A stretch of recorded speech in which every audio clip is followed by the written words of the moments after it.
तो महाराज अब राजा परीक्षित कहते हैं कि प्रभु मुझे वराह अवतार के बारे में बताइए, भगवान ने ये अवतार क्यों लिया। सुखदेव जी कहते हैं कि राजा दक्ष की कन्या दिति अपने पति कश्यप ऋषि के पास शाम का समय था, पुत्र की कामना से या संतान की कामना से आती है कि उन्हें संतान चाहिए। पति ने कहा यह समय सही नहीं है, हर चीज के लिए समय दिया गया है, ये समय पूजा पाठ का समय है, शाम का समय पूजा पाठ का समय होता है। क्यों? 2-3 कारण हैं।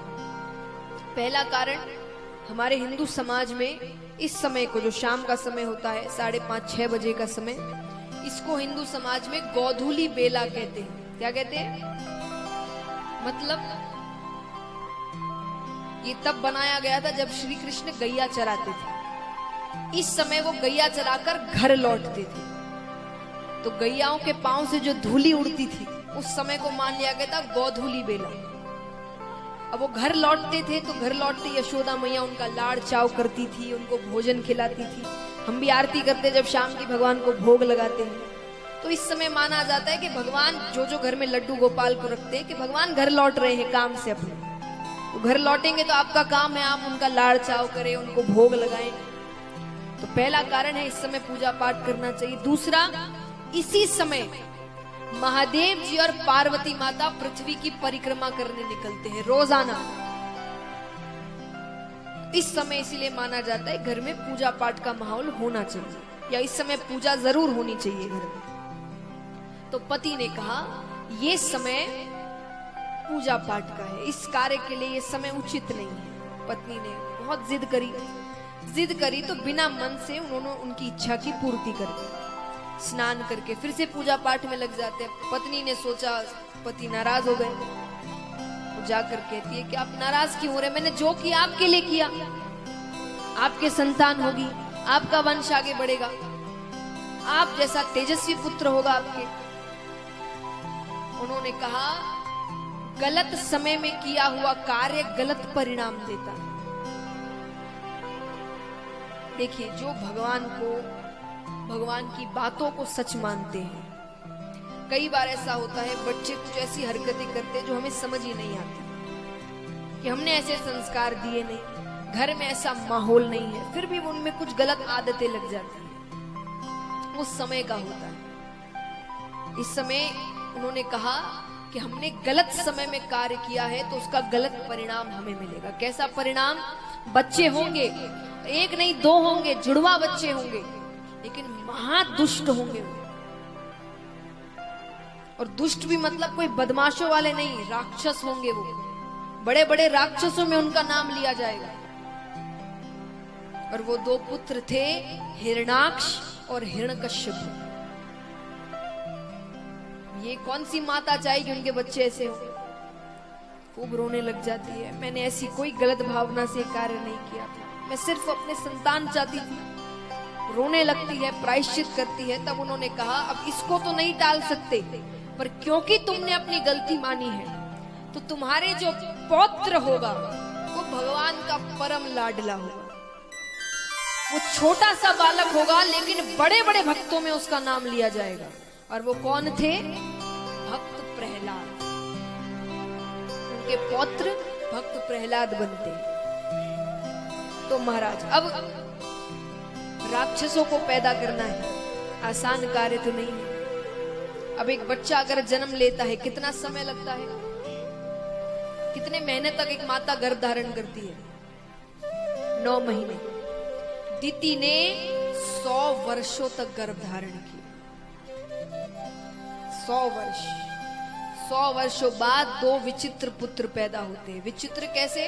अस्त्र शस्त्र लिए पैदा होते हैं, और पैदा होते ही विशाल रूप को धारण कर जाते हैं, राक्षसों का रूप ले लेते हैं। उसमें से हिरणाक्ष समुद्र की विशालता देखते हैं, तो उसको पहले के समय अगर किसी को आप देखते थे कि ये बहुत शक्तिशाली है और आप अपने आप को शक्तिशाली समझते थे, तो आप उसे युद्ध के लिए ललकारते थे। अगर वो हार गया तो उसका पूरा राज्य आपका, आप हार गए तो आपका राज्य उनका। तो समुद्र की विशालता देखकर वो समुद्र को ललकारती, या तो ये मेरा होगा या मुझसे युद्ध करो। समुद्र ने कहा मुझसे युद्ध मत करो, मेरे तल पर पृथ्वी रखी है, उसको लेने कोई आएगा, उससे युद्ध करना। समुद्र को पता था उसे लेने भगवान आए। अब यहाँ पर ब्रह्मा जी रचना का कार्य कर रहे हैं, पृथ्वी पर जीवन लाने की कोशिश कर रहे हैं। तो रचना का कार्य होता है, लेकिन रखे कहाँ? तो भगवान का ध्यान करते हैं। भगवान ब्रह्मा जी के नासिका से एक छोटे से वराह का अवतार ग्रहण करते हैं और सीधा समुद्र के अंदर जाते हैं, अपना रूप बढ़ाते हैं और अपने मुख के ऊपर पृथ्वी को लेकर आ रहे हैं। बीच में हिरणाक्ष रोकते हैं, इसे ले जाना है तो मुझसे युद्ध करना पड़ेगा। दोनों के बीच भयंकर युद्ध होता है।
जब धरती पर धर्म घटा